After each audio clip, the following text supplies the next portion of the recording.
आपलं स्वप्न आणि आपल्या समोरचा प्रश्न हा एकच आहे. मला माझ्या मनाजोगती पोस्ट मिळवायचे, कशी मिळवणार? मला जे व्हायचंय, जो अधिकारी मला व्हायचा आहे, तो अधिकारी होण्यासाठी मला टॉप करायचंय, पण मी टॉप कसा करणार? मी अनेक टॉपर्सची त्या ठिकाणी सतत मुलाखती वाचत आलोय, मुलाखती पाहत आलोय, त्यांच्या बाईट्स रील्स पाहत आलोय. माझ्या पुढे प्रश्न असा आहे की मी तिथे कसा पोहोचणार? मित्रांनो, या सर्व प्रश्नांची उत्तर देण्यासाठीच आपण या सेमिनारमध्ये, या वेबिनारमध्ये आज चर्चा करणार आहोत, ज्याचं नाव आहे टॉपर्स वेगळा अभ्यास काय करतायत.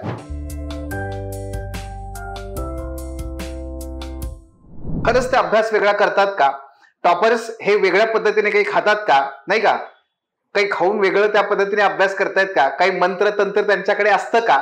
या सगळ्या प्रश्नांची आपण चर्चा करूयात. माझं नाव अमोल घोडके आणि मी गेल्या 15 वर्षांपासून UPSC आणि MPSC मधल्या अनेक विद्यार्थ्यांना घडवतोय, मेंटॉर म्हणून त्यांना काम केलेलं आहे. आणि यातले अनेक विद्यार्थी आज IAS ते डेप्युटी कलेक्टर या वेगवेगळ्या पदावरती विराजमान आहेत. मित्रांनो, आणि त्याच माझ्या 15 वर्षाच्या अनुभवाच्या आधारावरती आज मी तुम्हाला या टॉपर्सचं सिक्रेट काय असतं ते सांगणार आहे. निश्चितपणे हे आपण इतक्या सोप्या पद्धतीने पाहूयात की तुम्हाला सुद्धा त्याच्यामधून निश्चितपणे एक तुमचा मार्ग त्या ठिकाणी निश्चित तयार करता येईल. आणि म्हणूनच हे जे निश्चित आहे ते जर निश्चित बनवायचं असेल तर माझ्यासोबत शेवटपर्यंत राहा, कारण मध्येच हात सोडायचा नाही, अन्यथा निश्चितच आहे पुन्हा एकदा आपल्याला आपला ध्येय साध्य होणार नाही. म्हणून चला सुरुवात करूया निश्चितपणे आपल्या या वाटचालीकडे. मित्रांनो, आपण आज टॉपर्स वेगळा अभ्यास कसा करतात किंवा इंग्लिशमध्ये आपण व्हॉट मेक्स टॉपर्स सक्सेसफुल या गोष्टीबद्दल चिंतन करणार आहोत. नुकतंच 2024चा UPSCचा रिझल्ट लागला आणि या रिझल्टमध्ये आपली विद्यार्थिनी आदिती चौगुले हिने देशामध्ये 63वा क्रमांक मिळवला. महाराष्ट्रामधून सहसा टॉपर पहिला असा विद्यार्थी आतापर्यंत आला नाहीये. टॉपर 4थ्या क्रमांकावरती भूषण गगराणी सर हे पोहोचले होते, पण अजून महाराष्ट्राला ऑल इंडिया रँक 1 हा देता आला नाहीये. हे दुर्भाग्य नाहीये, ही संधी आहे. ही तुम्हा सर्वांसाठी संधी आहे की तुम्ही सर्वजण टॉपर रँक 1 बनू शकता. आणि जर आपल्याला ते बनायचं असेल तर मित्रांनो, निश्चितपणे या प्रक्रियेतून आपल्याला जावं लागेल. पण सुरुवातीला समजून घ्यावं लागेल की नक्की टॉपर्स वेगळा अभ्यास करतात का, आणि करतात तर ते काय करतात. आणि याच आपल्या या स्ट्रॅटेजीच्या आधारावरतीच आदितीने आज 63वी रँक त्या ठिकाणी मिळवलेली आहे. आपले जे अनेक टॉपर्स आहेत, मग त्यामध्ये तुषार पवार असतील, सूरज निकम असतील, किंवा अगदी तसेच अनेक MPSC मधले टॉपर्स असतील, या सर्व विद्यार्थ्यांनी याच पद्धतीने आपली रणनीती आखली आहे आणि त्यांनी आपलं यश मिळवलेलं आहे. मग हे काय आहे हेच आपल्याला समजून घ्यायचं आहे. बघा, टॉपर्स कोण असतात? ते तुमच्या माझ्यासारखेच विद्यार्थी असतात, बरं का?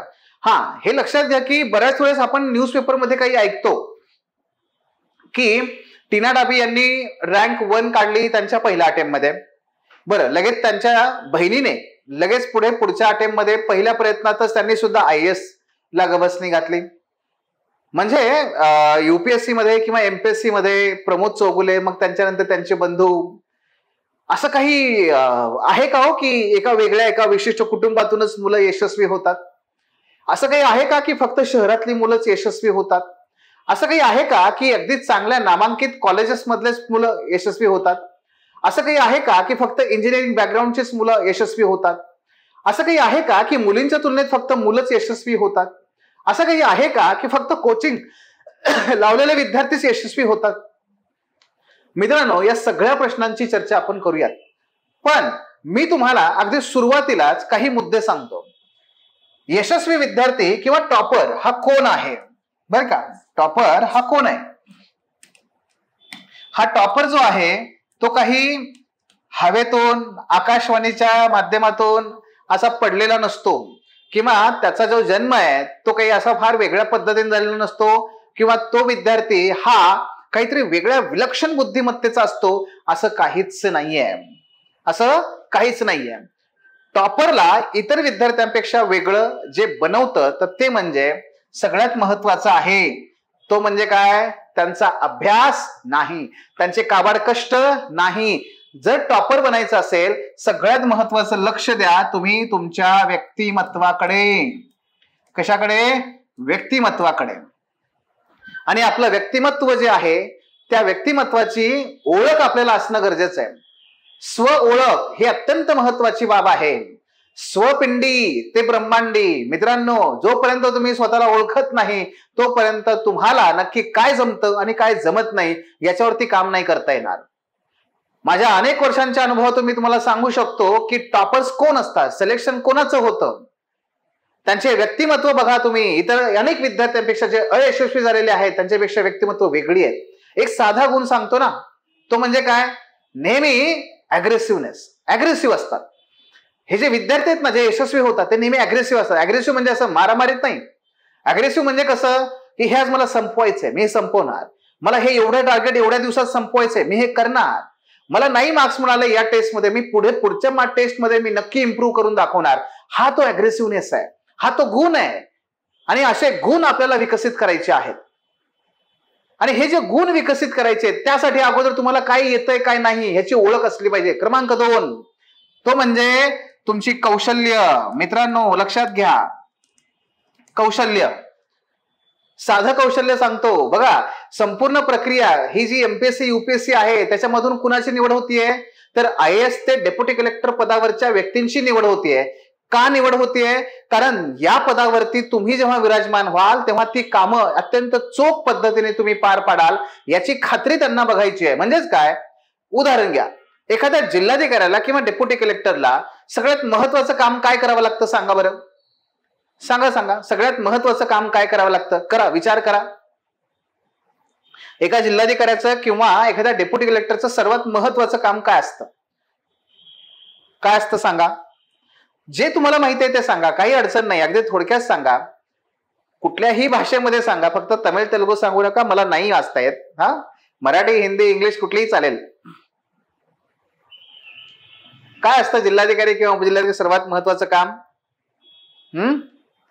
जे काही तुम्हाला वाटतंय ते सांगा. इथे काही तुमची मी मुलाखत घेत नाहीये किंवा इथं काही तुमचं मुलाखतचं पॅनल नाहीये ते तुम्हाला त्या ठिकाणी विचारणार आहे. नाही, सांगा, तुम्हाला जे वाटतंय ते सांगा, बोला.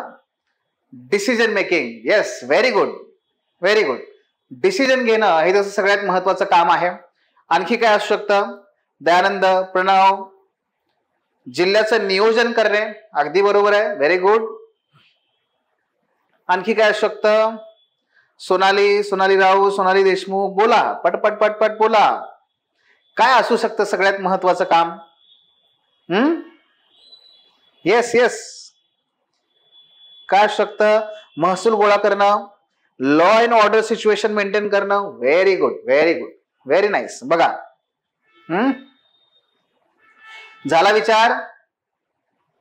मित्रांनो, जिल्हाधिकाऱ्याचा निश्चित आहे महसूल गोळा करणं किंवा डिसिजन मेकिंग, त्या डिसिजन घेणं किंवा त्याचबरोबरीने law and order situation maintain करणं वगैरे ह्या सगळ्या गोष्टी आहेतच हो. पण सगळ्यात महत्वाचं काम माहितीये काय आहे? नेतृत्व करणं. नेतृत्व. स्वतः रानामध्ये जाऊन काम करायचं नाही, पंचनामे नाही करायचे. तुम्हाला स्वतः त्या ठिकाणी जाऊन कुठे रस्त्यावरती उभं राहून ड्युटी नाही करायची आहे. तुम्हाला तुमच्या हाताखाली असणारे हजारो कर्मचारी आहेत ना, त्या कर्मचाऱ्यांकडून काम करून घ्यायचं आणि त्यासाठी तुम्हाला त्यांना नेतृत्व पुरवायचं आहे. हे नेतृत्व गुण, हा नेतृत्व काय आहे, हा कौशल्याचा भाग आहे. दिस द सॉफ्ट स्किल. हे नेतृत्व कौशल्य कसं विकसित करायचं आणि हे तुमच्या परीक्षेमधून तपासलं जातं. तुम्हाला माहित नाहीये, ते प्रश्नांची रचना अशा प्रकारे करतात की ज्याच्यामधून तुमच्या या नेतृत्व गुणाची तिथे तपासणी होईल, तुमच्या निर्णय क्षमतेची तपासणी होईल. आणि मित्रांनो, माध्यम काय आहे? तुमचा निबंधाचा पेपर, तुमचा एथिक्सचा पेपर, तुमचा जीएसचे पेपर, ज्या माध्यमातून तुमचे नेतृत्व गुण तपासले जात आहेत, तुमचे डिसिजन मेकिंग कॅपॅसिटी तपासली जाते, तुमच्यातलं कोऑर्डिनेशन स्किल तपासलं जात आहे, कौशल्य. हे लक्षात घ्या, हे सगळ्यात महत्वाचं आहे. आणि तिसरा मुद्दा, टॉपर्सना वेगळं काय करतात.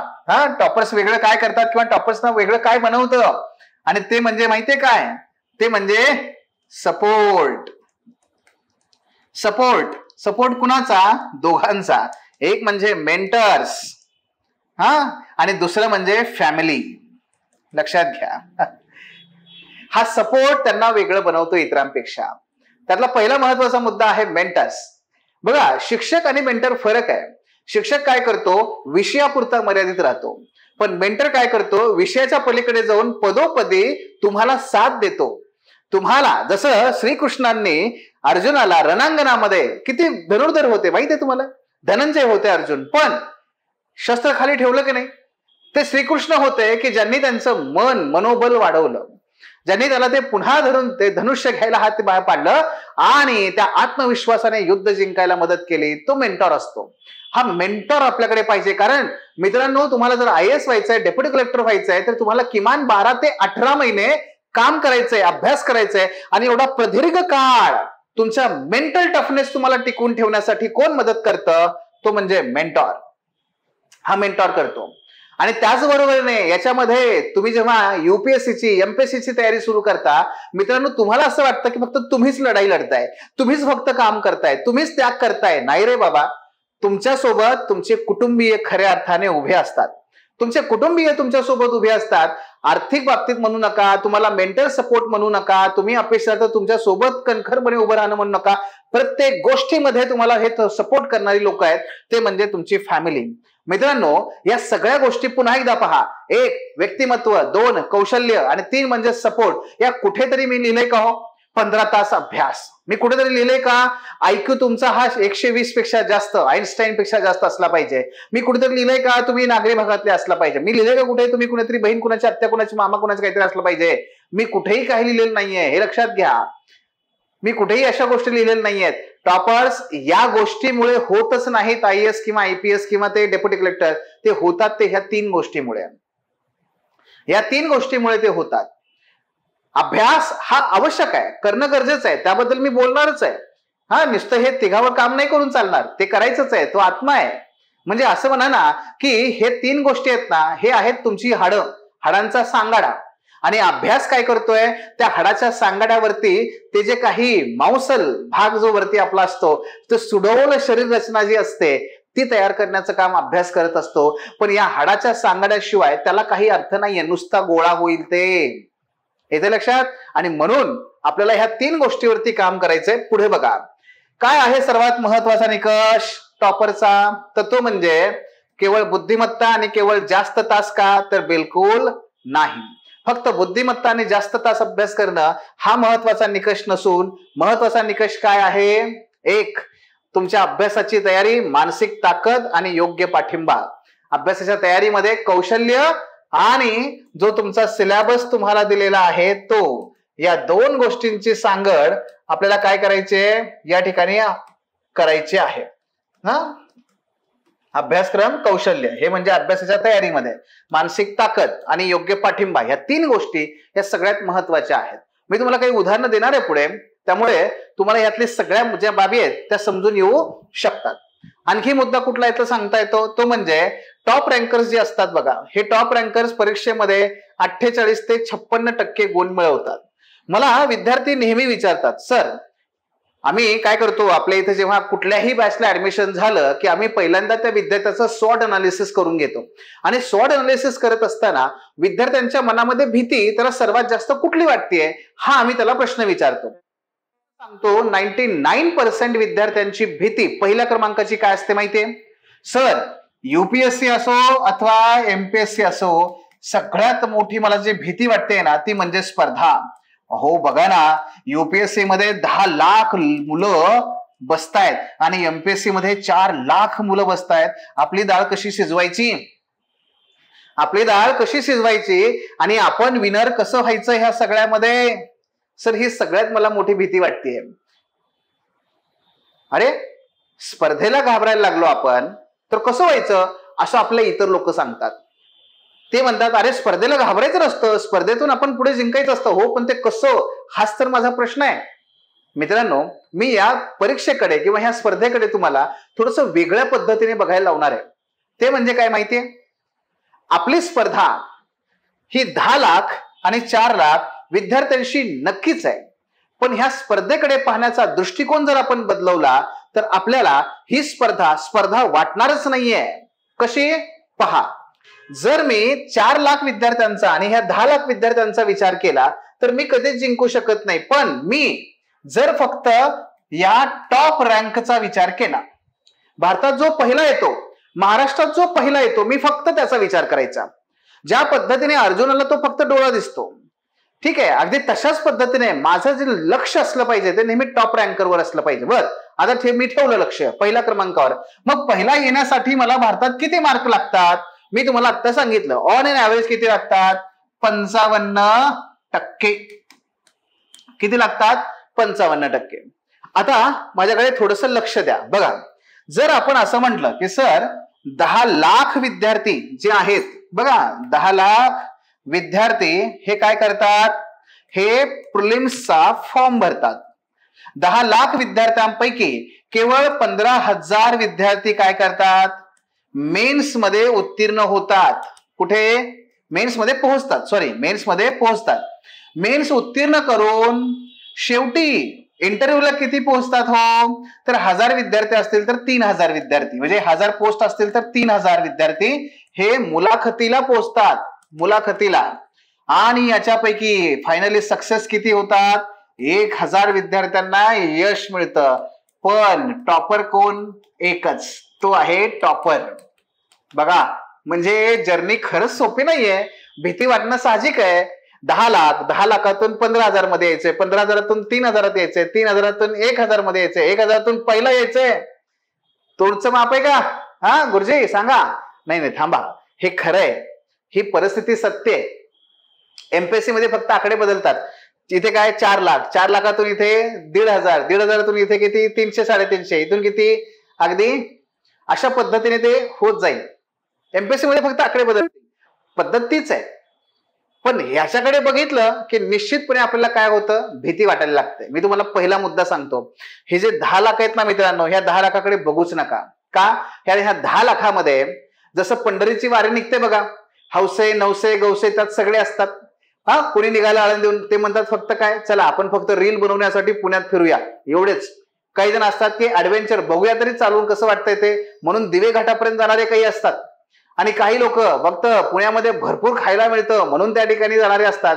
हौसे नवसे गौसे सगळे असतात. विठ्ठलाचं दर्शन फक्त घ्यायला निघालेले फार कमी असतात. हो, युपीएससीच्या ह्या 10 लाख फॉर्म भरणाऱ्यामध्ये प्रत्यक्ष परीक्षेला जाणारे 5 ते 6 लाख असतात. आणि 5 ते 6 लाखापैकी अभ्यास करून परीक्षेसाठी मेहनत करणारे विद्यार्थी हे 2 ते 3 लाखच असतात. पण असो, 2 ते 3 लाख पण काही कमी नाहीयेत. पण हा झाला तुमचा बघण्याचा पहिला दृष्टिकोन. आता मी तुम्हाला दुसरा दृष्टिकोन दाखवतो. तो म्हणजे काय? हा तो दुसरा दृष्टिकोन आहे. भारतामध्ये पहिलं येण्यासाठी 55% गुण मला हवे असतात. 55% जर गुण मला मिळाले तर मी सुद्धा भारतात पहिला येऊ शकतो. ही काळ्या दगडावरची पांढरी रेष आहे. मग त्यासाठी काय करायचं? बघा, फॉर एक्झाम्पल, आता समजा मी तुमची एखादी टेस्ट घेतली, साधी टेस्ट, त्याच्यामध्ये इतिहास, भूगोल, राज्यशास्त्र यासारख्या विषयांवरती आणि करंट अफेअर्स बेसिक मी क्वेश्चन तुम्हाला विचारले. आणि आपण सुरुवातीला काय करूयात? 1, 2 ते 3 प्रश्न आपण दीर्घोत्तरी लिहिण्याचे लिहूया आणि काही प्रश्न आपण काय करूया? ऑब्जेक्टिव्हचे करूया. समजा ही परीक्षा मी तुमची 100 मार्कांची घेतली. आता तुमच्या पुढे मी पेपर दिला तुम्हाला, बरं का, लगेच मी पाठवला तुम्हाला, कुठलीही तयारी नाही. मला सांगा, तुम्ही आता ग्रॅज्युएट तुम्ही असाल, ग्रॅज्युएशन चालू असेल, तुमच्या आतापर्यंत तयारीवरती या 100 पैकी तुम्हाला 10 ते 15 किंवा 15 ते 20 प्रश्न सुद्धा बरोबर येणार नाहीत का? 15 ते 20 प्रश्न पण बरोबर येणार नाहीत का तुम्हाला 100 पैकी? येतील ना. म्हणजेच काय आहे? म्हणजे आज तुम्ही किती टक्क्यांवरती उभे आहात? 100 प्रश्नांपैकी तुम्ही आज 20% उभे आहात. किती? 20%. भारतात पहिला टॉपर किती मार्काला येतो? 55%. तुम्ही आज कुठे आहात? 20%. म्हणजे तुम्हाला आणखी किती पाहिजेत? फक्त 35% गुण तुम्हाला आणखी मिळवायचे आहेत. 35% गुण मिळवायचे आहेत. तुम्ही आज 20%वर आहात, 55%पर्यंत पोहोचायचंय. तुम्हाला तुमच्यामध्ये बदल घडवायचा आहे आणि 35% मार्क मिळवून वाढवून ते विकसित करून त्या उत्क्रांतीच्या माध्यमातून तुम्हाला 55%पर्यंत पोहोचायचं आहे. आणि मी तुम्हाला लिहून देतो, जर तुम्ही 55% गुण मिळवले मित्रांनो तर तुम्ही भारतातले टॉपरच असणार. 100% टॉपर. सेम ऍप्लिकेबल आहे एमपीएससी ला सुद्धा. तुम्ही महाराष्ट्रात पहिलेच असणार 100%. आता मला सांगा, हा आहे प्लॅन दृष्टिकोन बी आणि हा आहे दृष्टिकोन ए. मला सांगा, यातला तुम्हाला कोणता वाटतोय योग्य आहे? यातला कोणता सोपा वाटतोय तेही मला सांगा. आकडे लहान आहेत म्हणून सोपा वाटतोय असं म्हणू नका. कुठला सोपा वाटतोय आणि कुठला योग्यही वाटतोय? ए का बी? करा, विचार करा, सांगा. आणि मला हेही सांगा, आता स्पर्धा कुणाशी कुणाशी आहे? कुठला दृष्टिकोन तुम्हाला योग्य वाटतोय? ए वाटतोय का बी वाटतोय? स्पर्धा कुणाशी कुणाशी आहे हेही सांगा. पहिल्यांदा ए का बी हे सांगा. बोला बोला, पटापटा पटापटा बोला. बी. बी का वाटतंय बी? आकडे लहान आहेत म्हणून? मग बी नुसार आपली स्पर्धा कोणाशी आहे? आपली स्पर्धा ही कोणाशी आहे? असं आहे का? आपली स्पर्धा ही स्वतःशी आहे. अगदी बरोबर आहे. काय दयानंद, का प्रणव, कुणाची स्पर्धा कुणाशी आहे? येते लक्षात? झाला विचार? मित्रांनो, निश्चितपणे तुमचं उत्तर काय आहे? बी. सर बी बरोबर आहे. माझी स्पर्धा ही कुणाशी आहे? माझ्या स्वतःशी आहे. अहो, मी त्या 10 लाख असू दे नाहीतर 15 लाख असू दे, मला किती पोस्ट पाहिजेत? मला एकच पोस्ट पाहिजे, बरोबर ना? का असं होणार आहे तुम्ही मुलाखतीलाच गेलाय आणि तिथे गेल्यानंतर आयोगाला म्हणताय ते डेप्युटी कलेक्टर सोबत एक 2-4 हे देताय का हो? IPS पण देताय काय मला? असं म्हणणार आहात का? नाही ना. आपल्याला किती पाहिजेत? एकच पोस्ट पाहिजे. मग एक पोस्ट पाहिजे तर एवढेच मार्क्स मिळवायचेत. आज किती आहेत आपल्यात? 20% आहेत. अंतर किती राहिलंय? 35%चं राहिलंय. मग कुणामध्ये बदल करायचा आहे? स्वतःमध्ये बदल करायचा आहे. इथे 10 लाख असू दे नाहीतर 15 लाख असू दे, मला त्यांच्याशी काही घेणदेण नाहीये. त्यांना किती मार्क्स पडले नाही पडले त्याचा परिणाम माझ्यावर नाही होणार आहे. कारण मी माझा अभ्यास जर मी दररोज केला, मी माझ्या चुका ओळखून जर मी त्याच्यावरती मेहनत केली तर मला निश्चितपणे यश मिळणार आहे. टॉपर्स हे असे घडतात. ते फक्त स्वतःची स्पर्धा स्वतःशी करतात. ते फक्त स्वतःचा विचार करतात. ते फक्त स्वतःमध्ये बदल घडवतात. ते घाबरत नाहीत. वर्गात किती बसलेले आहेत आणि परीक्षेच्या सेंटरला किती विद्यार्थी आलेले आहेत त्याच्यामुळे ते घाबरत नाहीत.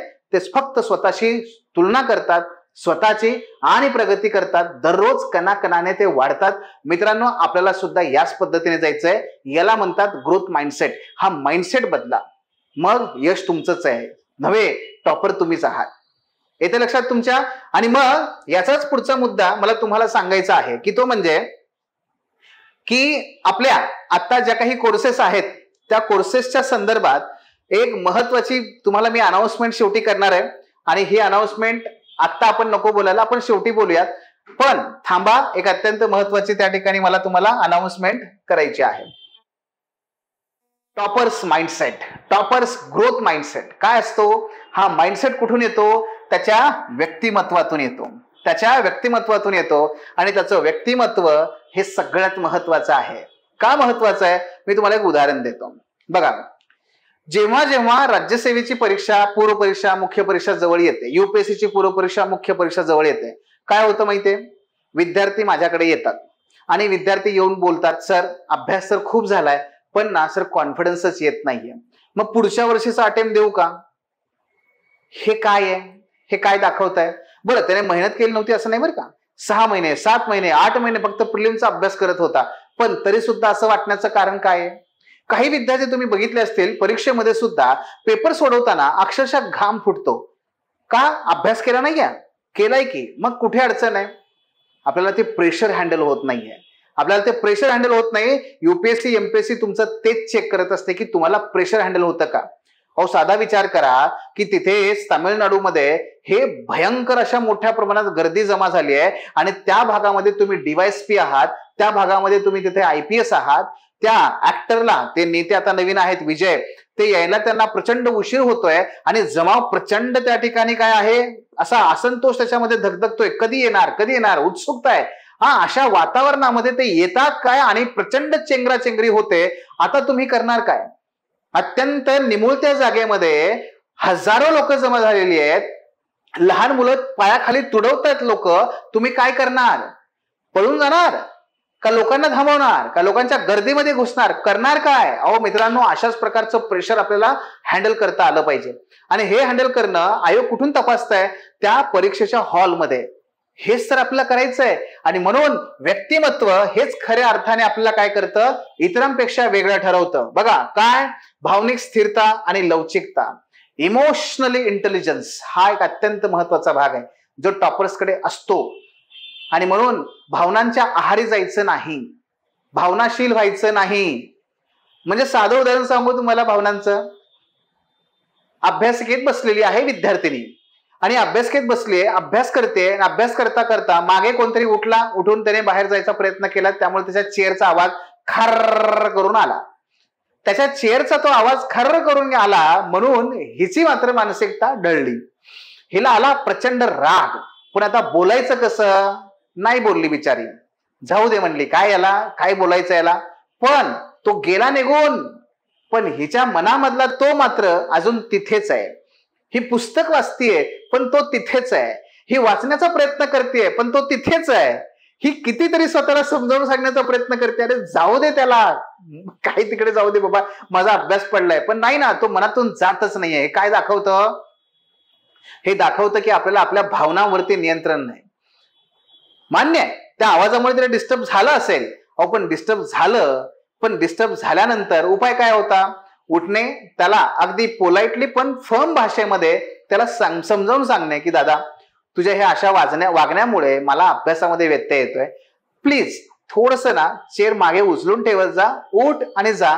आम्हाला काही प्रॉब्लेम नाही. हा थोडासा आवाज येऊ शकतो, मान्य आहे मला, पण जेवढा होता होईल तेवढा प्रयत्न कर आणि प्लीज थोडस कोऑपरेट कर. असं म्हणल्यानंतर ना त्याला वाईट वाटणार आहे, हे कळेल की नाही याच्यामुळे डिस्टर्ब होतं इतरांना, मी थोडासा आवाज कमी करतो. हे काय आहे? हे तुमचं आहे भावनावरती नियंत्रण, इमोशनल इंटेलिजन्स. मित्रांनो, अशा छोट्या छोट्या गोष्टी. हॉस्टेलमध्ये काय झालं? मुलींची भांडणं, मुलांची भांडणं. हा काहीतरी म्हणाला, तो काहीतरी म्हणाला, झालं याचा दिवस बरबाद. हे अशा गोष्टी आपल्याला करायच्या नाहीयेत. सगळ्यात महत्वाचं आहे भावनांवर नियंत्रण ठेवा. हा, घरून काहीतरी बोलले किंवा घरी काहीतरी झालं, अशा गोष्टी आपल्याला बिलकुल करायच्या नाहीयेत. आणि म्हणूनच आपण काय करायचंय? भावनावर नियंत्रण ठेवायचं आहे. आता हा झाला पहिला मुद्दा. दुसरा मुद्दा काय? Growth mindset. ग्रोथ माइंडसेट काय असतो? बघा, कमतरता प्रत्येकामध्ये असतात, कमजोरी प्रत्येकामध्ये असते. पण टॉपर्स जे आहेत ते काय करतात? कमजोरींना ओळखतात आणि त्या कमजोरीवरती मात करतात. त्यांना टाळत नाहीत बरं का, त्यांना ते टाळत नाहीत, तर त्याच्यावरती काम करतात. एक उदाहरण सांगतो तुम्हाला. आपली परीक्षा आता लेखी आहे, एमपीएससीची आणि यूपीएससीची सुद्धा परीक्षा लेखी आहे. या लेखी परीक्षेमध्ये हस्ताक्षराचा प्रॉब्लेम बऱ्याच विद्यार्थ्यांचा असतो. हस्ताक्षर, सर माझं हस्ताक्षर नाही हो चांगलं, फारच विचित्र आहे, वाकडं असं आहे, वेडं वाकडं आहे, किंवा ओळखू येत नाहीये वगैरे. मान्य आहे, मला ही कमतरता आहे. पण मित्रांनो, आपण 12 महिने ते 18 महिने अभ्यास करत असतो. पहिला अटेम्प्ट आपण लक्षात घेतला, 12 ते 18 महिने आपण अभ्यास करतो. याच्यामध्ये मला माहिती आहे ना हस्ताक्षर गरजेचं आहे. ठीक आहे सर, मी दररोज एक 10 मिनिटं ना मी प्रयत्न करेन, मला सांगा उपाय. मग आम्ही अशा विद्यार्थ्यांना उपाय सांगतो की काय करायचंय. ते छोटे छोटे उपाय असतात. 2 रेगी वही घे आणि त्याच्यावरती नोट्स काढ. सिंपल. 2 रेगी वही घे आणि त्याच्यावरती नोट्स काढ. नाही पण ते परीक्षेमध्ये कोरं कागद येतं, अरे करू की आपण 6-7 महिन्यानंतर आपण कोऱ्या कागदावरती प्रयत्न करू. पहिल्यांदा आपण हस्ताक्षर सुधारू. सगळ्या नोट्स काय काढ, 2 रेगी वहीमध्ये लिहून काढ. छोटस असतं 2 रेगी, आपलं अक्षर लहान होतं, व्यवस्थित यायला लागतं, बस सिंपल. आणि म्हणून काय आहे, कमकुवतपणा नसतो असं नाही, कमजोरी असतात, पण त्या ओळखायच्या, त्याच्यावरती मात करायची. आणि ते आपल्याला ह्या ग्रोथ माइंडसेटशी गणित जोडता येतं. मी तुम्हाला एक उदाहरण सांगतो. पूर्वी सचिन तेंडुलकर आणि वीरेंद्र सहवाग हे भारताचे ओपनर असायचे क्रिकेटला बरं का. आणि पाकिस्तानचा शोएब अख्तर हा प्रचंड वेगाने काय करायचा, यायचा आणि बॉलिंग टाकायचा. एक वर्ल्ड कप होतं, आय थिंक मला वाटतं साऊथ आफ्रिकेला होतं बघा. आणि तिथे भारत आणि पाकिस्तानची आय थिंक सेमीफायनलची मॅच होती का क्वार्टर फायनलची होती. आणि पाकिस्तानचा हा शोएब अख्तर यायचा, धावत धावत धावत यायचा आणि अतिशय वेगाने बॉल टाकायचा. आणि त्याने काय केलं माहितीये, त्याने हे ओळखलं की सचिन आणि वीरेंद्र सहवाग यांची उंची फार कमी आहे, हे बुटके आहेत. आणि तोच त्याने ओळखला त्यांचा कमजोरी बरं का. तेच त्याने त्यांची कमजोरी ओळखली. काय केलंय, बॉल अतिशय जोरात खाली आपटायचा, बॉल त्यांच्या इथे हेल्मेट पासून पुढे. आणि काय, प्रत्येक ओव्हरमध्ये लगेच नो बॉल देत नाहीत, एक वॉर्निंग असतेच. मग काय, हा बॉल टाकायचा आणि याला माहित होतं हे मारण्याचा प्रयत्न करतील, आउट होतील. काय केलं त्याने, जेव्हा तशा प्रकारे फुलटॉस नाही, जेव्हा त्याने ते टप्पा आणि ते यॉर्कर जे या पद्धतीचे बॉल आहेत, ते बॉल जेव्हा तो टाकायला लागला, त्यांच्या शरीरावरती मारा करायला लागला, तेव्हा एक ओव्हर या दोघांनी पण कशी तरी बस खेळून काढली. पण त्यानंतर दोघं एकमेकांना भेटले आणि भेटून त्यांनी हे ओळखलं की अरे याने त्याची स्ट्रॅटेजी बदलली आणि हा आपल्या तोंडावर शरीरावर मारा करतोय. काय नाही, त्यांनी आपल्या कमजोरीचा लगेच त्या ठिकाणी उपाय शोधला आणि त्याने पुढचा बॉल टाकला. तो बॉल टाकला थेट त्यांच्या तोंडावरती सचिनच्या. सचिनने फक्त काय केलं, मागे वाकून बॅट त्याला फक्त टच केली, बॉल ग्राउंडच्या बाहेर. कारण तो माराच करायचा तेवढ्या वेगाने की तो बॉलला फक्त बॅट लागली की बॉल बाहेर. सलग 2 ते 3 ओव्हरमध्ये त्याच्या 6 बॉलमध्ये या दोघांनीही जवळपास 15-20 अशा प्रकारच्या धावा काढल्या. झालं काय झालं, मान्य माझी उंची ही माझी कमजोरी आहे, पण मी त्याच्यावरती काय केला, लगेच उपाय शोधला. बघा ना, शिका, या स्पोर्ट्समन कडून शिका. आपले टॉपर सुद्धा तेच करतात. आपल्या कमजोरी असतील, कुणाचं हस्ताक्षर चांगलं नसेल, कुणाचं पाठांतर चांगलं नसेल, कुणाचं इंग्रजी चांगलं नसेल, कुणाचं वाचनाचा वेग कमी असेल, कुणाचं कॉन्सन्ट्रेशन चांगलं नसेल, काही हरकत नाही. या पद्धतीने आपण काय करायचं, आपल्या ह्या ग्रोथ माइंडसेट कडे काय करायचंय, ग्रोथ माइंडसेट म्हणजे मला वाढायचंय, मला बदलायचंय, मला शिकायचंय, मला मोठं व्हायचंय, ही मानसिकता आपली असली पाहिजे. हे टॉपर्स मध्ये असतं. आपल्याला तेच काय करायचंय, वेगळेपण आपल्यामध्ये घेऊन यायचंय. विलंबित समाधान. आमच्या आजच्या सगळ्या विद्यार्थ्यांसमोरचं सर्वात मोठं आव्हान काय माहितीये, आमच्या विद्यार्थ्यांचं सर्वात मोठं आव्हान आहे ते म्हणजे कॉन्सन्ट्रेशन नाही. कॉन्सन्ट्रेशनच्या पलीकडे डिस्ट्रॅक्शन नाही, त्याच्या पलीकडे इन्स्टंट का जमाना आहे सर. म्हणजे काय, आम्हाला लगेच प्रत्येक गोष्ट पाहिजे, प्रत्येक गोष्ट लगेच लगेच लगेच पाहिजे. आम्हाला ते गाड्यावरती थांबायला वेळ नाही. ए बाबा पटकन दे रे वडापाव, ए बाबा 2 मिनिटात मॅगी झाली पाहिजे. नाही ते 10 मिनिटात आम्हाला ते मॅकडोनल्ड्स काय असतं ते खायला, ते मिळालं पाहिजे. मला नाव येत नाही आता. आम्हाला 2 मिनिटात मॅगी, आम्हाला 5 मिनिटात वडापाव, आम्हाला 10 मिनिटाचा मॅकडी, आम्हाला असं ना पटकन पाहिजे. आम्हाला 15-20 मिनिटाची आता मालिका पण बघायची नाही, 2 मिनिटाची मालिका. आम्हाला मूवी 3 तास, अहो कोण झोपणार का आम्ही, नाही आम्हाला 1.5 तासाचा मूवी. आम्हाला सगळं ना आता इन्स्टंट पाहिजे. मित्रांनो, इन्स्टंट ग्रॅटिफिकेशन मुळे काय झालं माहितीये, काय झालं सांगा, आपण अतिशय चंचल व्हायला लागलोय, अतिशय चंचल. पण ज्या पदावरती तुम्हाला जायचंय तिथे सर्वात जास्त गरज कशाची आहे, पेशन्सची गरज आहे. पेशन्सची गरज आहे. आज मराठवाड्यामध्ये पूर आल्यानंतर तुम्हाला तो पूर ओसरेपर्यंत, तो पाऊस पडतोय, लोकांना वाचवायचंय, ह्या सगळ्या गोष्टीमध्ये जर सगळ्यात काय तपासलं जाईल, तुमच्याकडे किती पेशन्स आहेत. कदाचित तुम्हाला 2, 3, 4 दिवस घरी जाता येणार नाही, पण तुमच्याकडे पेशन्स पाहिजेत. कदाचित लोकांचा रोष एवढा असेल की लोक तुम्हाला काही बोलतील, पण तुमच्याकडे पेशन्स पाहिजेत. कदाचित तुमच्याकडे मनुष्यबळाचा तुटवडा असेल, पण लोकांना वाचवायचंय, पण आता काय करू, पण त्यावेळेसही तुम्हाला पेशन्स पाहिजे, तुमचं मन शांत पाहिजे आणि तशात तुम्हाला निर्णय घेता आला पाहिजे. तुमच्याकडे पेशन्स पाहिजेत. मित्रांनो, प्रत्येक गोष्टीसाठी लगेच चट मागणी पटव्या या पद्धतीने आपल्याला करायचं नाहीये. आपल्याला स्वतःवर काम करायचंय, आपल्या स्वतःच्या गुणवत्तेवर काम करायचंय आणि त्यासाठी आपल्याला 12 ते 18 महिने आपल्या ध्येयावर लक्ष केंद्रित करून काम करायचंय. हे करणं फार गरजेचं आहे. येथे लक्षात तुम्हाला. आणि म्हणूनच आपल्याला आपल्या व्यक्तिमत्वामध्ये हे छोटे छोटे पण अत्यंत महत्वाचे बदल करायचे. असाच आणखी एक भाग आहे, तो म्हणजे काय, मेटाकॉग्निटिव्ह. म्हणजे काय हो, आपल्याला आपली स्वजाणीव झाली पाहिजे. आपले स्वजाणीव, ज्याच्यामध्ये क्रमांक 1 त्यांच्या शिकण्याच्या पद्धती, उपयुक्त अभ्यासतंत्र, मर्यादा आणि उच्च स्वजागरूकता. बघा लक्षात घ्या, मी आत्ताच तुम्हाला सांगितलं, स्व हा सगळ्यात महत्वाचा भाग आहे. मला काय जमतं, मला काय जमत नाही, मग जे जमत नाही ते कसं विकसित करू, जे जमतं त्याच्या आधारावर मी कसं लढू, हे लक्षात घ्या. या पद्धतीने आपल्याला पुढे जावं लागतं आणि तशाच आधारावरती आपण नेहमी लढाया जिंकलेल्या आहेत. इतिहास काढून बघा. छत्रपती शिवाजी महाराज याचं सर्वात चांगलं उदाहरण आहे. छत्रपती शिवाजी महाराजांचं स्वजागरूकता ही सगळ्यात कमालीची होती हो, ज्याच्यामुळे त्यांना यशस्वी बनवलं.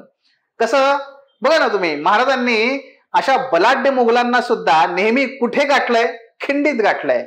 महाराजांनी या बलाढ्य आदिलशाहीला सुद्धा नेहमी नामोहरम केलंय, कुठे, या सह्याद्रीच्या कातळामध्ये केलेलं आहे. महाराजांनी नेहमीच दिग्विजय प्राप्त केलेले आहेत, कुठे, आपल्या गनिमी काळाच्या जोरावरती. महाराजांनी स्वराज्य उभा करण्यासाठी काय निवडलं, हा सह्याद्री निवडला. कारण त्यांना माहिती होतं, माझ्याकडे मनुष्यबळ कमी आहे, माझ्याकडे घोडदळ कमी आहे, पायदळ कमी आहे, माझ्याकडे हत्ती नाही आहेत, तोफा नाही आहेत, पण माझ्याकडे काय आहे, हा अभेद्य असा हा सह्याद्री आहे, मी याच्यावरती जोरावरती मी लढणार. आणि ही म्हणून स्वजागरूकता नेहमी, म्हणून छत्रपती शिवाजी महाराजांचं उदाहरण लक्षात ठेवा. आणि हे जेव्हा पुढे पेशव्यांनी आपल्या स्वतःला न ओळखता हे जेव्हा गेले त्या अहमदशाह अब्दालीला मारण्यासाठी दिल्लीला, मोकळ्या पटांगणामध्ये काय झालं, आपलं पानिपत झालं. मित्रांनो, आपल्या स्वतःच्या क्षमता ओळखायच्या आहेत, हे वेगळेपण आहे, हे टॉपर्स करतात. आपल्यालाही तेच करायचं आहे. टॉपर्सच्या अभ्यासाचे 3 स्तंभ असतात. त्यातला पहिला स्तंभ क्रमांक 1 फाउंडेशन. स्टेट बोर्ड आणि एनसीईआरटीच्या वाचनाशिवाय, स्टेट बोर्ड आणि एनसीईआरटीच्या अभ्यासाशिवाय आपण यशस्वी होऊ शकत नाही. बस रेट लार्ज म्हणजे मोठ्या अक्षरात हे लिहून घ्या. स्टेट बोर्ड आणि एनसीईआरटीच्या अभ्यासाशिवाय आपण यशस्वी होत नाही. स्टेट बोर्ड आणि एनसीईआरटीचा अभ्यास का गरजेचा आहे, हा पाया आहे तुमचा, हा पहिला पिलर आहे. का, बघा लक्षात घ्या, स्टेट बोर्ड आणि एनसीईआरटीच आहेत की जे तुम्हाला काय करतात, संकल्पना अतिशय छान आणि सोप्या पद्धतीने समजावून सांगतात. स्टेट बोर्ड आणि एनसीईआरटी मधूनच तुम्हाला भाषा तुमची विकसित करता येते आणि स्टेट बोर्ड आणि एनसीईआरटी मधूनच तुमची चिकित्सक जी वृत्ती आहे ती सुद्धा विकसित होते. चिकित्सक वृत्ती म्हणजे काय, म्हणजे आपला क्रिटिकल थिंकिंग. क्रिटिकल थिंकिंग संकल्पना, संपूर्ण एमपीएससी आणि यूपीएससी ही संकल्पनावर आधारलेली आहे. उदाहरण सांगू तुम्हाला, फॉर एक्झाम्पल, बऱ्याच गोष्टी आपण गृहीत धरून जातो. काय, संस्कृती सांगा बरं आणि सभ्यता, या दोघांमधला फरक सांगा मला. शब्द वापरता का नाही तुम्ही संस्कृती, खरं मला सांगा शब्द, याचा अर्थ सांगा. तुम्ही समाज हा शब्द नेहमी वापरता, सांगा आमचा समाज, तुमचा समाज, सांगा मला त्याचा अगदी योग्य थोडक्यात शब्द अर्थ सांगा, सांगा ना. तुम्ही म्हणता सर आरक्षण गरजेचं आहे सामाजिक न्यायासाठी. काय असतो सामाजिक न्याय, अरे सामाजिक न्याय राहू दे, न्याय म्हणजे काय मला सांग. अबे राहू दे, अन्याय म्हणजे काय, लिही मला 2 वाक्य सांग बरं तू. नाही हो, आपल्याला सांगता येत नाही. स्वातंत्र्य नाही सांगता येत, समानता नाही सांगता येत. मग याच्याबद्दल माझी क्लॅरिटी पाहिजे, मला 2 वाक्यात ते सहजपणे सांगता आलं पाहिजे आणि सुस्पष्ट शब्दात. कुठून जमेल, इथून एनसीईआरटी आणि स्टेट बोर्ड मधून. भाषा कशी असावी, कशी विकसित करावी भाषा, मी याबद्दल शेवटी बोलणार आहे आणखी तुम्हाला. स्टेट बोर्ड आणि एनसीईआरटी प्रमाणे भाषा असावी, साधी सोपी पण तेवढीच काय, शास्त्रशुद्ध. आणि सगळ्यात महत्वाचं म्हणजे चिकित्सक वृत्ती. हे असं का होतं, हे असं झालं तर काय होईल, हे नाही झालं तर काय होईल, हे झाल्यामुळे काय काय झालं, हे नाही घडल्यामुळे काय काय झालं, का, कोठे, कोणी, केव्हा, कसे, कशामुळे, कशासाठी, ह्या सगळ्या प्रश्नांची उत्तरं म्हणजे काय असतं, चिकित्सक. लहान मुलं बघा कशी असतात, अत्यंत लहान मुलं ही काय करतात, कुठलीही सोपी गोष्ट असू दे, ते आपल्या आई वडिलांना किंवा मोठ्यांना नेहमी प्रश्न विचारत असतात. मग हे काय आहे, त्याला तुम्ही औषध दिलं खायला, ते म्हणाल हे काय आहे, अरे हे औषध आहे. नाही पण का तुझं पोट दुखतंय ना, हा ठीक आहे, पण हे खाल्ल्यावर पोट का थांबेल, पोट का दुखेल.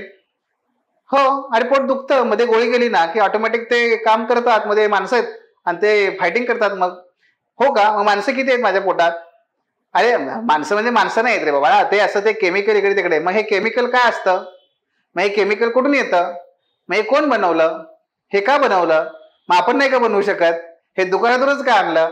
अहो असे असंख्य प्रश्न ते विचारतं, बरोबर का.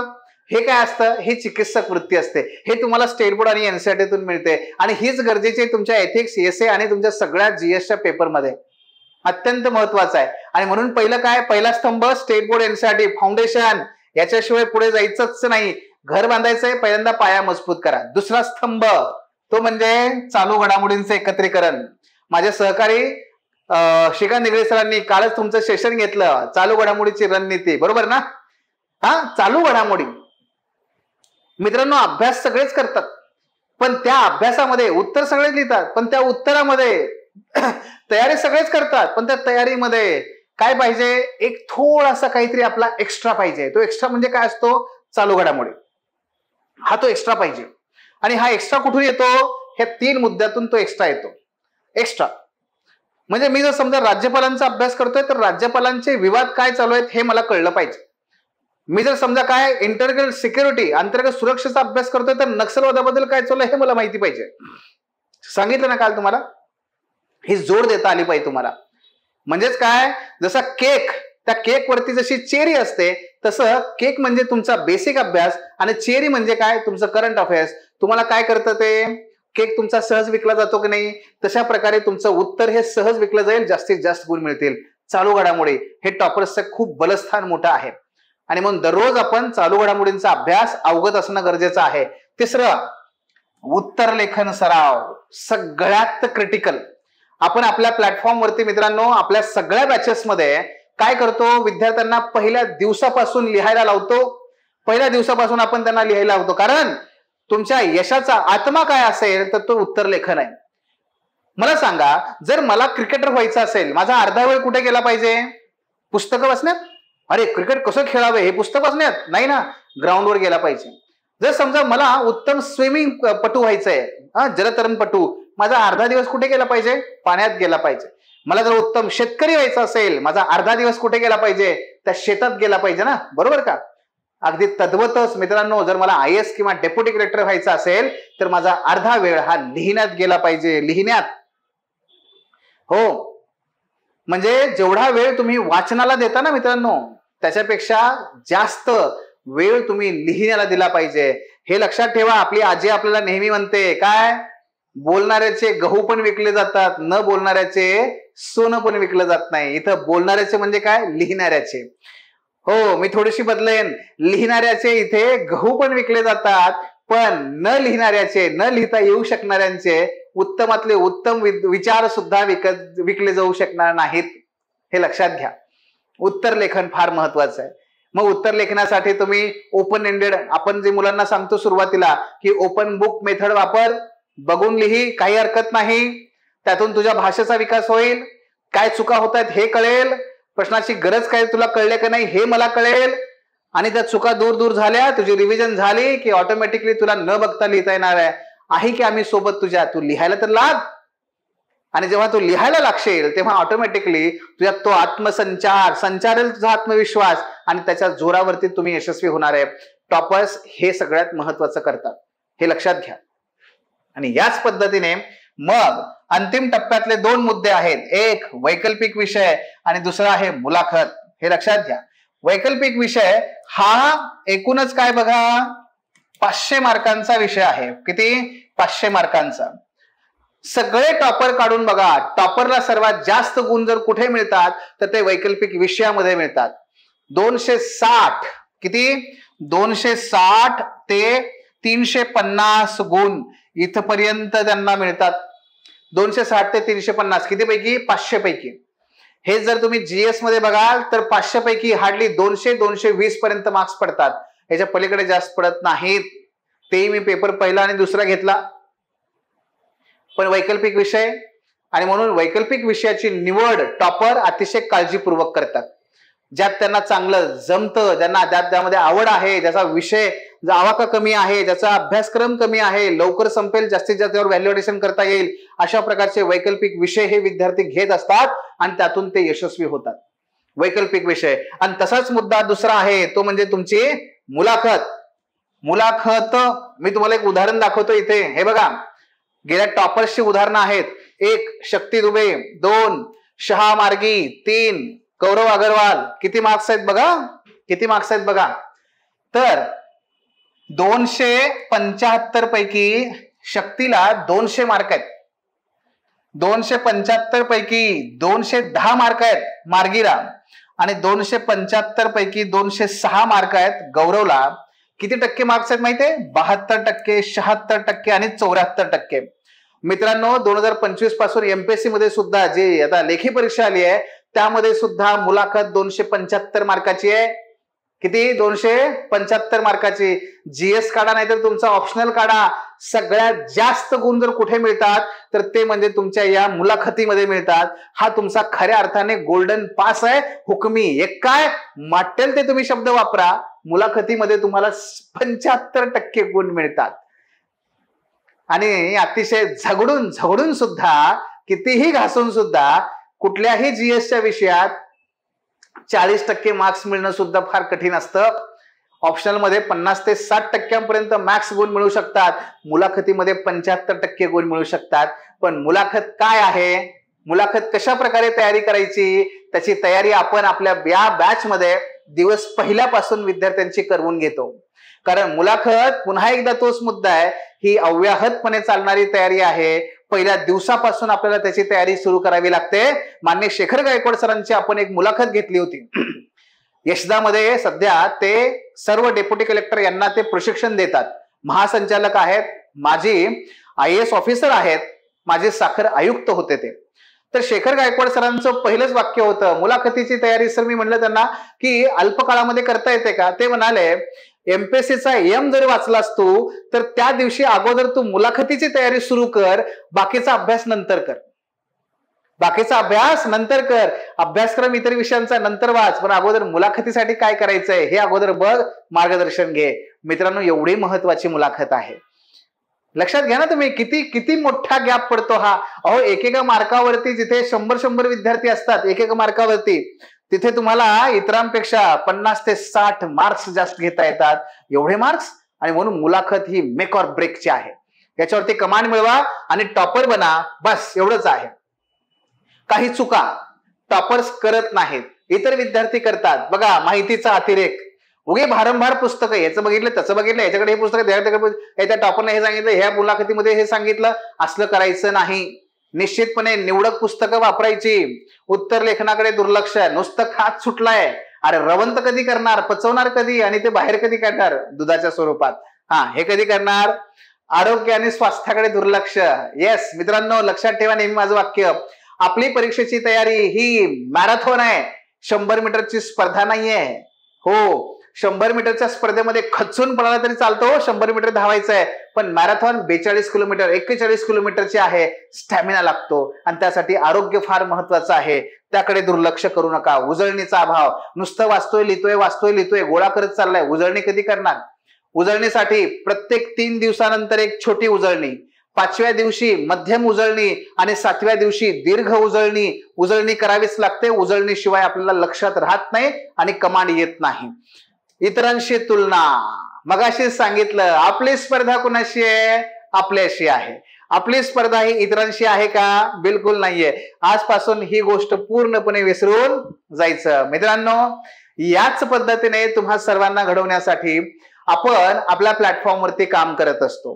हे जे काही मी तुम्हाला सांगितलं ते माझ्या या 15 वर्षाच्या अनुभवाच्या आधारावरती सांगितलं, आणि त्याच आधारावरती आम्ही हे वेगवेगळे कोर्सेस आपल्या प्लॅटफॉर्मवरती डिझाईन केलेले आहेत.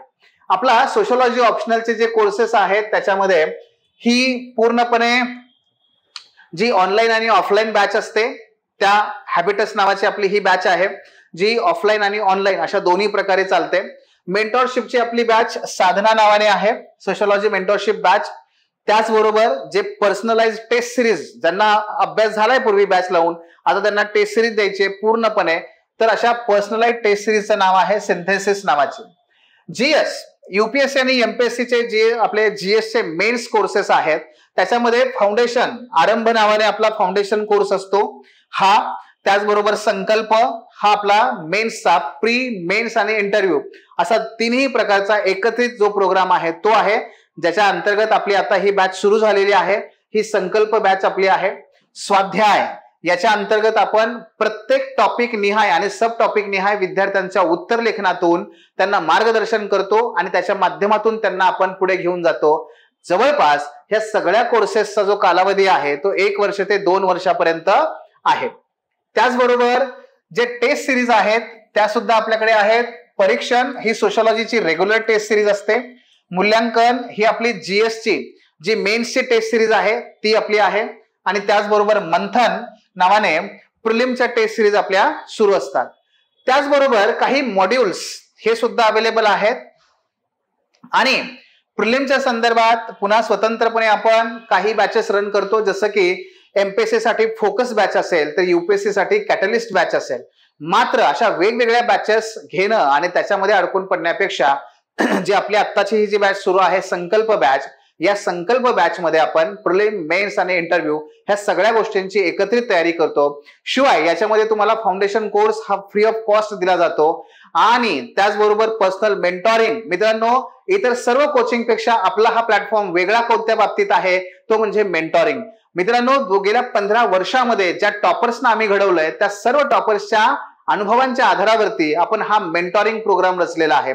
याच्या अंतर्गत 1 to 1 मेंटॉरिंग आपल्या सगळ्या विद्यार्थ्यांना केलं जातं. मला सांगा, तुम्ही शाळेत असताना, कॉलेजमध्ये असताना किंवा तुमच्या इतर मित्रांना विचारा, कुठल्याही कोचिंगला जा, पहिल्या दिवशी ते काय करतात? पहिल्या दिवशी तुमचं लगेच लेक्चर सुरू करतात. आम्ही असं करत नाही. आम्ही पहिल्या दिवशी विद्यार्थ्यांचं स्वॉट अनालिसिस करून घेतो. स्वॉट अनालिसिस करून त्याला त्याची पोझिशन समजावून देतो. त्यात काय गुण आहेत, काय कमतरता आहेत हे त्याला आम्ही उमजून देतो. त्याच्यावरती कसं मात करायचं हे त्याला सांगतो. वर्षभराचं प्लॅनिंग आम्ही त्याचं तयार करून देतो. महिन्यानुसार, आठवड्यानुसार आणि दिवसानुसार त्याचं शेड्यूल तयार करून देतो. हे सगळं केल्यामुळे विद्यार्थी कसा असतो? शांत, स्थितप्रज्ञ. त्याचं फक्त काय राहतं काम? जे टार्गेट दिलेलं आहे ते एक्झिक्यूट कसं करायचंय एवढंच त्याचं राहतं टार्गेट, एवढंच त्याचं काम राहतं. आणि म्हणून आमचा प्रत्येक विद्यार्थी हा शांत आणि एकाग्र चित्ताने अभ्यास करतो. हे सगळं आपल्या ह्या बॅचचं वैशिष्ट्य आहे मित्रांनो. आणि मगाशी मी जे तुम्हाला सांगत होतो त्या पद्धतीने आपल्या आता ह्या सगळ्या बॅचेस वरती आपण दिवाळी निमित्त खास ऑफर लावलेली आहे, ज्याच्या अंतर्गत आपल्या ह्या सगळे जे कोर्सेस आहेत या सगळ्या कोर्सेस वरती 25% ऑफ आहे. 25% ऑफ आहे फक्त 15 तारखेपर्यंत, कारण नंतर तुम्हाला दिवाळीला जायचं असतं. त्यामुळे 15 तारखेपर्यंत 25% ऑफ आहे. त्वरा करा. आणि ज्यांना कुणाला कुठल्याही पद्धतीने काही अडचण असेल तर निश्चितपणे तुम्ही याचा फायदा घ्या, किंवा यात काय अडचण असेल तर नक्की भेटा. ठीक आहे मित्रांनो, शेवटी काय बघा, टॉपर हा तुमच्या आमच्यातूनच घडतो. टॉपर हा वेगळं काही खात नाही. टॉपर हा कुठे वेगळ्या प्रदेशात जन्माला येत नाही. टॉपर हा एका विशिष्ट मुहूर्तावरती, जेव्हा की सगळे सूर्यमालेतले 9च्या 9 ग्रह एका रेषेत उभारले होते, त्यावेळेस जन्माला येत नाही. टॉपर हा हाडामांसाचाच आहे. मित्रांनो, शेवटी काय असतं बघा, दुर्दम्य इच्छाशक्ती पाहिजे, ग्रीट पाहिजे. म्हणजे मी तुम्हाला तुषार पवारचं उदाहरण देतो आणि थांबूया. ते म्हणजे की टॉपर कसा घडतो. 2020 मध्ये जेव्हा कोविड आला, या कोविडमुळे सगळ्यांनाच प्रचंड नुकसान झालं. सगळ्यांना अतोनात वेदनांना सामोरं जावं लागलं. याच वेदना, अशाच प्रकारची संकट तुषार समोर सुद्धा होती. तो 2020च्या लॉकडाऊन मध्ये घरी गेला, पण लॉकडाऊन सुटल्यानंतर तो परत पुण्यात आला. पुण्यात येऊन त्याने इथे अभ्यास केला. या कोविडच्या काळामध्ये जेव्हा की जग अस्थिरतेने तिथे ग्रासलेलं होतं, तुषार मात्र आपल्या ध्येयावरती एकवटलेला होता. आणि याच कोविडच्या काळात त्याने जो अभ्यास केला मित्रांनो, त्याच्यामुळे 2022च्या UPSC मध्ये त्याला इंडियन रेल्वे मॅनेजमेंट सर्व्हिस ही मिळाली. आणि तो टॉपर बनून आज देशसेवा करतोय. त्याचं ट्रेनिंग झालेलं आहे आणि आता त्याची जॉईनिंग सुद्धा झालेली आहे. मित्रांनो, तुम्हाला सुद्धा तुषार सारखंच ध्येय साध्य करायचं असेल किंवा अगदी डेप्युटी कलेक्टर व्हायचं असेल, व्हॉट एव्हर, या पद्धतीने मित्रांनो जर व्हायचं असेल तर आपल्याला शुभश्च शीघ्रम सुरुवात करावी लागेल. पहिलं पाऊल तुम्ही टाका, मेंटर्स तुमच्या मदतीला धावून येतील. कुठल्याही प्रकारची अडचण असेल तर नक्की भेटा. काहीही त्या मनामध्ये शंका बाळगू नका. ऑफलाईन या, ऑनलाईन या, कुठल्याही प्रकारे अडचण त्याच्यामध्ये नाहीये. ठीक आहे. पुन्हा एकदा सर्वांना खूप खूप शुभेच्छा. धन्यवाद. Thanks for watching. If you found this video valuable, don't forget to like, share and subscribe our channel. The Officer, your personal mentor.